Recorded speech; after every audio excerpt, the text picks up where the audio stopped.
prøvde du å skjule du det? Sånn, da var dagens sykkeltur ferdig.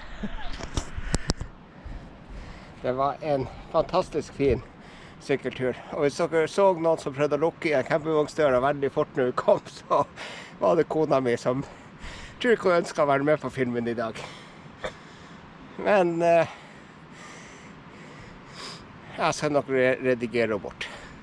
Men da gjenstår bare å takke for denne turen. Og denne plassen var egentlig veldig liten, som dere så på filmen. Vi har syklet fra en til den andre og tilbake igjen. Så følg med videre på min kanal. Her kommer det flere filmer.